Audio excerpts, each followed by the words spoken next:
জীবনে কোনোদিন এই অটোক্যাসকুস থেকে কেউ কিছু কিনবেন না এবং এখানে BMW এর অফিসিয়াল সার্ভিস সেন্টারে যে আপনারা কিছু করবেন এই জিনিসটা করবেন না। ভাইরে আমি এখন দাঁড়ায় আছি একটা ডাকাত শোরুমের সামনে, ঠিকই ধরছেন, BMW এর শোরুমের সামনে। মেইনলি এটা হচ্ছে অটোক্যাসকুস। এখানে কয়েকটা বড় বড় ব্র্যান্ডের শোরুম আছে। এখানে আছে BMW মানে BMW, টয়োটা, আর সামনে আছে মার্সিডিজ, হোন্ডা, তো এরকম অনেকগুলো আছে। তো যাই হোক, এই অটোক্যাসকুস এই নামটা শুনে রাখেন। যদি ফিনল্যান্ডে থেকে থাকেন তাহলে গাড়ির আপনারা মনে করতে পারেন যে BMW এর অফিসিয়াল শোরুমে যায় বা অফিসিয়াল সার্ভিস সেন্টারে যে আপনারা যদি কোনো সার্ভিস নেন সেটা অনেক বেশি ভালো হবে, অনেক বেটার হবে। But it's not. Service better হবে কিনা জানি না, বাট আপনার পকেট একেবারেই খসে যাবে। আমার সাথে যে মানে ডাকাতিটা করছে সেটা আপনাদের দেখাই। এই যে একটা তার দেখতেছেন, এই তারটার কাজ কি আমি দেখাই আপনাদের। এই যে আমি ধরেন গাড়িতে যদি যে ওয়াশিং ফ্লুইড ইউজ করি তখন কি হয়, যে তার থেকে এই ওয়াশিং ফ্লুইডটা আসে, সেই তারটা আমার বরফে জমে গেছিল, যেটা আমি লাস্ট ভিডিওতে বলছিলাম, যে কারণে ওইটা আমি একটু মানে ক্লিন করতে যায় ভেঙে ফেলছি। একদম নর্মাল প্লাস্টিক দিয়ে বানানো থাকে। তো যাই হোক, পরে সেইটা কেনার জন্য আমি অনেক জায়গায় গেছি, কোথাও পাই নাই। আমারে বলছে যে BMW এর এখানে আসতে। আমার লাগতো একটা ছোট পার্টস যেখান থেকে পানিটা বের হয়। তারা আমার বলছে একটা পার্টস বিক্রি হবে না, আপনাকে পুরা সেটটা অর্ডার করতে হবে। এই যে তারটা দেখতে পাচ্ছেন, তারের মধ্যে দুইটা মানে এই ছোট পার্ট সহ পুরা ছিদ্র মানে পুরা সেট অর্ডার করতে হবে।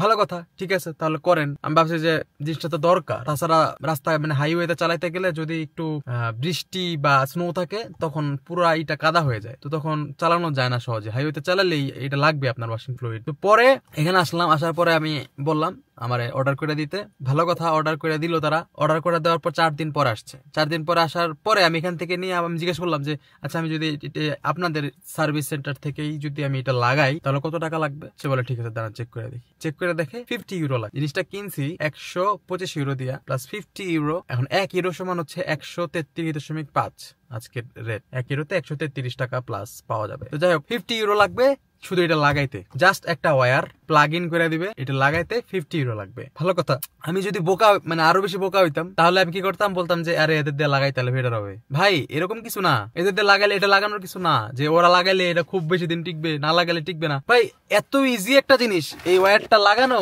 আমি নিজেও পারতাম, কিন্তু আমি রিস্ক নেই, কারণ আগের বার আমি ঠিক করতে যা ভেঙে ফেলছি। তো আজকে ভাবছি যে আমি সব থেকে চিপেস্ট হইতে কোথায় করা যেতে পারে, মোটরনেটে। ওখানে একটা ছোট মানে সার্ভিস সেন্টার আছে। সবাই মনে করে মোটরনেট গেলেই অনেক দাম, এই বাকি সব জায়গায় অনেক দাম কম। ভাই এরকম কিছু না। মোটরনেটে আপনি গ্যারেজে না যায়, ওদের যে ছোট প্লেসটা আছে যেখানে ইমার্জেন্সি ঠিক করায়, সাপোজ ছোটখাটো, একদমই ছোটখাটো কোনো আপনার ঠিক করাতে হবে, ওইটা আপনি ওখান থেকে ঠিক করাতে পারবেন। তো আমি নিয়ে গেছি।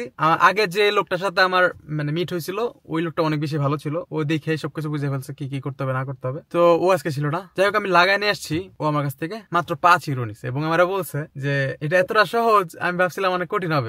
ফার্স্টে করতে চায় না, বলে যে এই আমাদের তো মানে এটা মানে কি বলে রিমোট প্লেস, এখানে মনে হয় না এটা পসিবল, তোমাকে গ্যারেজে নিয়ে যেতে হবে। আমি বলছি না, এটা পসিবল, তুমি জানো না, তুমি ট্রাই করে দেখো পারবা। আমি নিজেই খুলে দিছি, ও খুলতেই পারে না, আমি নিজে খুলে দিচ্ছি। আমি ভাবতেছি আমি যদি বাসায় করতাম তাহলে আমার এটা মানে 5টা ইউরো সেভ হইতো, বাট ইটস ফাইন, 5 ইউরো দেওয়া যায়। কিন্তু 50 ইউরো এবার বলে আমার সাথে কি ডাকাতিটা করছে, আমার পুরো সেট অর্ডার করতে হয়েছে, সেটাও ম্যাটার না। হ্যাঁ, একটা পার্টস পাওয়া নাই যেতে পারে, পুরো পার্টস মানে পুরো সেট অর্ডার করতে হয়েছে, কিন্তু তারা আমাকে লেটেস্ট মডেলের BMW এর এই তারটা আমাকে অর্ডার করে দিছে। আমি যে তারটা আমার গাড়ির জন্য যেটা মানানসই, আরে ভাই তোদের সার্ভিস সেন্টারে আইসাও যদি আমি আমার গাড়ির মডেল অনুযায়ী আমি জিনিসটা না পাই তাহলে আমার লাভটা কি? আমার দিছে অনেক দামিটা লেটেস্ট মডেল BMW তে যেগুলো লাগানো থাকে ওইটা একদম, যেটাতে হিটিং সিস্টেম চালু আছে ওইটা সহ দিছে। আমার গাড়িতে হিটিং সিস্টেম সাপোর্টই করে না। পরে আমি এটা নিয়ে মোটরনেটে গেছি, মোটরনেট থেকে আমার বলছে যে তোমার এটা তো অন্যটা দিয়ে দিছে, তুমি এটা চেঞ্জ করে নিয়ে আসো, তুমি এটা তোমার গাড়ির জন্য যেটা লাগবে ওইটা নিয়ে আসো। আসছে এখানে,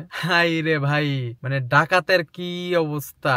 এখানে আসার পরে আমারও বলতেছে যে সমস্যা নাই, তুমি এটা তোমার লেটেস্ট মডেলের ডাব মানে আনা হয়েছে, এটা তো কোনো প্রবলেম নাই, তুমি এটা ইউজ করতে পারবা, এটাতে হিটিং সিস্টেম আছে, তুমি হিটারের প্লাগটা লাগাবা না, কারণ তোমার গাড়িতে লাগানোর সিস্টেম নাই। মানে কি লেভেলের ডাকাত রে ভাই। মানে যেখানে হয়তোবা আমার নর্মাল একটা ওয়্যারে হয়ে যেত, এখানে আমাকে লেটেস্ট হিটিং টেকনোলজি সহ আমার একটা ওয়্যার দিয়ে দিছে, যেটার প্রাইস হয়তো বা ডাবল এর বেশি, কারণ আগেরটা ওয়্যার ছিল একটা, এটাতে ওয়্যার 2টা, তো ডাবল এর বেশি হবে দাম। লেটেস্ট মানে একটা ভার্সন এটার। মানে আমি আপনাদেরকে বলে রাখবো, জীবনে কোনোদিন এই অটোক্যাসকুস থেকে কেউ কিছু কিনবেন কিনবেন না এবং এখানে BMW এর অফিসিয়াল সার্ভিস সেন্টারে যে আপনারা কিছু করবেন এই জিনিসটা করবেন না। আশেপাশে অনেক গ্যারেজ আছে, এই মোটরনেট বা ছোটখাটো যা যা আছে এগুলাতে যাবেন, পরিচিত কেউ থাকলে পরিচিত কোনো গ্যারেজে নিয়ে যাবেন। তো আই প্রিফার মোটরনেট, কারণ বিশ্বস্ত লাগে, এটা ফিনিশ ব্র্যান্ড। আশেপাশে লোকাল গ্যারেজের থেকে আমার কাছে বেটার লাগে মোটরনেট, ওদের কাজকর্ম মানে ভালো লাগে। মাত্র 5 ইউরো নিছে ভাই, গাড়ি ধরলেই তো বললাম না, ধরলেই তো 20 ইউরো 50 ইউরো গ্যারেজে ঢুকাইলেই হয়ে যায়। আর এখানে আপনার একদম যতটুকু কাজ করাবেন ততটুকু অনুযায়ী আপনার কাছ থেকে টাকা নেবে। ভালো লাগছে। এই আর একটা জিনিস, আমাদের বাঙালিদের যে ভুল ধারণা গুলা থাকে যে শখের গাড়ি বা শখের বাইক এগুলা সবসময় একদম অফিসিয়াল সার্ভিস সেন্টার থেকে করালে বেটার হয়, বাংলাদেশে সব হইতে পারে, বাট এইখানে আসলে ইটস নট রাইট। কারণ আমি এখান থেকে যদি না কিনে, আমি যদি অনলাইন থেকে এই পার্টসটা অর্ডার করতাম অথবা জার্মানি থেকে অর্ডার করে নিয়ে আসতাম, তারপরও আমার সর্বোচ্চ ধরেন 20 ইউরো 30 ইউরো খরচ হইতো, যেখানে আমার খরচ হয়েছে টোটাল 135 ইউরো। এটাই একটা শিক্ষা নিলাম আর কি। সো ইন ফিউচারে আসলে BMW এর মজাটা হচ্ছে BMW চালায় অনেক স্পোর্টস একটা ভাইব দেয়, কিন্তু এটা maintenance is very tough because parts available থাকে না। তো পার্টস গুলা মানে অনেক এক্সপেন্সিভ হয় সবকিছু, BMW and I think also Mercedes. So yeah, that's it for today. See you in the next video. Till then, take care. Bye bye. আসসালামু আলাইকুম।